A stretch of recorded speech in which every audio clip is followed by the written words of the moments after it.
किरोड़ी लाल मीणा जब भी मुंह खोलते हैं कुछ बोलने के लिए, तभी कोई ना कोई नई चर्चा को जन्म मिल जाता है।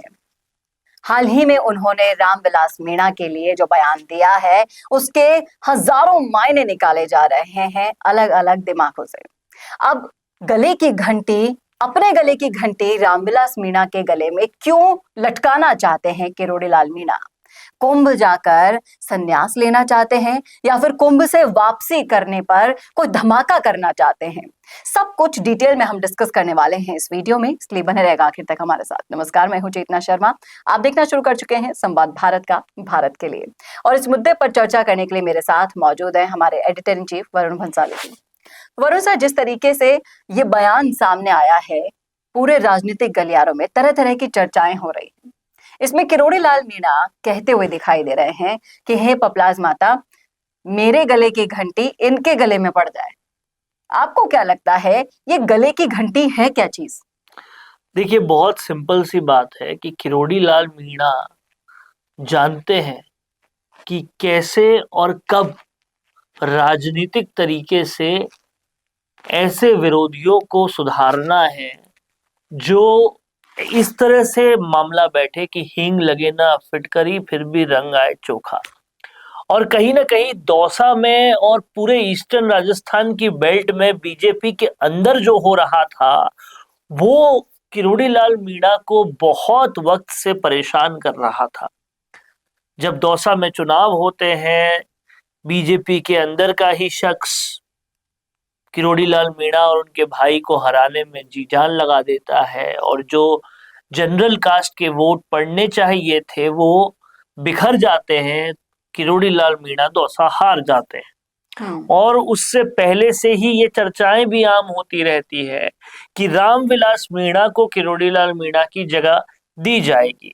और आंतरिक तरीकों से ये चर्चाएं जब आम हो जाती है तो जाहिर तौर पर किरोड़ी लाल मीणा के पास भी ये सारी चर्चाएं, ये सारी बातें आती रहती है, क्योंकि वो इस सियासत के इतने पुराने शख्स हैं जितना शायद रामविलास मीणा को राजनीति के बारे में सोचते हुए वक्त हुआ होगा।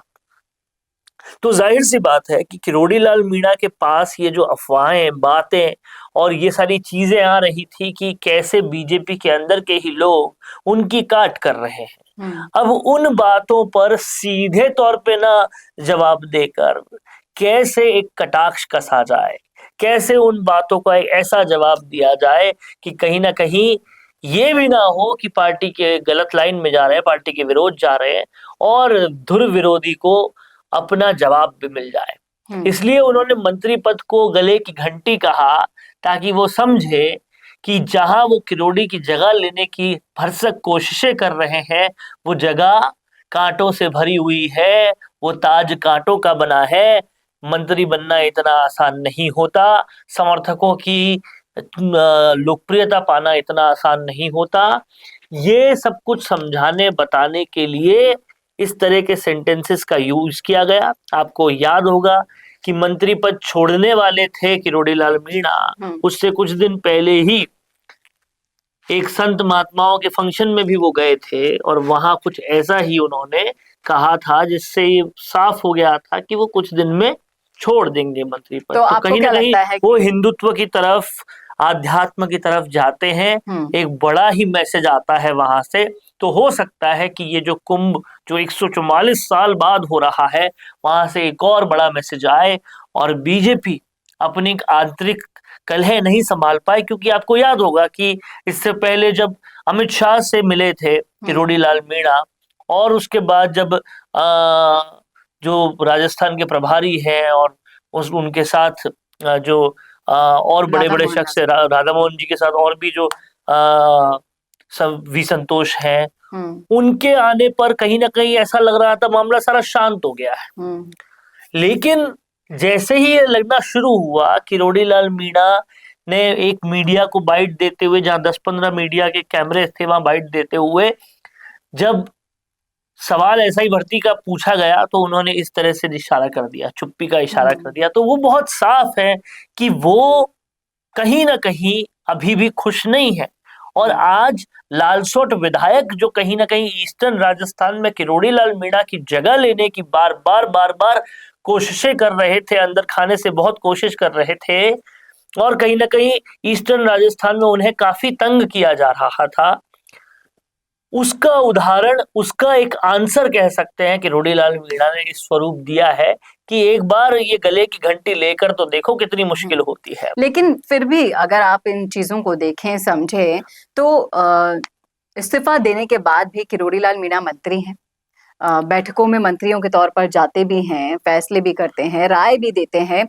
पर इस चीज को आपको देखना होगा कि मीणा होते हुए भी मीणा समाज के व्यक्ति ही इनकी काट कर रहे हैं।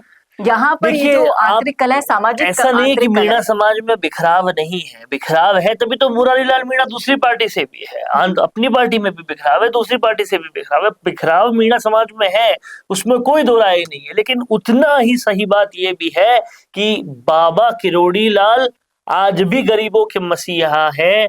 आज इतना सब होने के बावजूद भी जो सत्ता में नहीं है, वो सचिन पायलट भी, वो हनुमान बेनीवाल भी एसआई भर्ती पर एक चू का चा नहीं कर रहे। और जब किरोड़ीलाल मीणा से प्रतिक्रिया लेते हैं तो वो साफ साफ एसआई भर्ती पे बोलते हैं कि अभी मैंने अपना इस्तीफा वापस नहीं लिया है, ये पार्टी नहीं मानी है, इस्तीफा मेरा जस के तस है।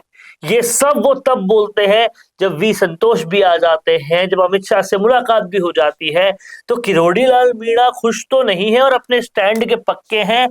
कहीं ना कहीं वो ये समझाना, दिखाना, बताना, जताना चाहते हैं कि भाई आप मंत्री का पद तो ले लोगे, लेकिन वो जो मैंने लोगों के लिए काम किया है, वो जो मैं लोगों के दिल में जगह बनाई है, वो जगह कैसे लोगे? उसी पूर्वक ये तंज किया गया है कि मैं तो कुंभ चला जाऊंगा, तुम ले लो मेरे गले की घंटी। जी, और कहीं ना कहीं किरोड़ीलाल मीणा दो शब्द कहेंगे, लेकिन उसके पीछे जो राजनीतिक समीकरण छुपे होंगे, उनके कयास लगाने अभी से शुरू तो हो गए हैं। लेकिन कुंभ से आने के बाद क्या किरोड़ीलाल मीणा का स्वरूप दूसरा हो जाएगा?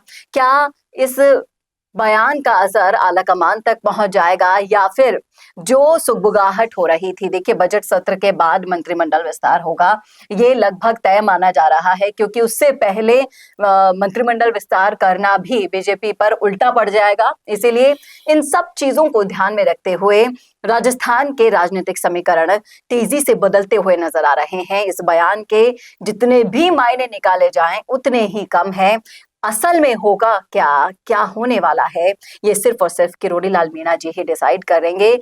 अब देखना ये होगा कि ये जो कुंभ जाते जाते बॉम्ब ये फोड़ कर गए हैं, आने के बाद कैसे इसको और ज्यादा विस्फोट बनाते हैं, या फिर नजारा कुछ और होगा। हर बार की तरह इन्हें शांत कर दिया जाता है, चुप करा दिया जाता है।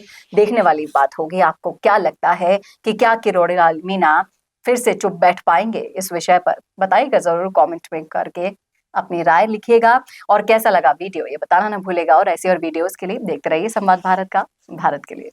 नमस्कार। पॉडकास्ट सेटअप्स तो मिल रहे हैं, लेकिन एंकर नहीं है।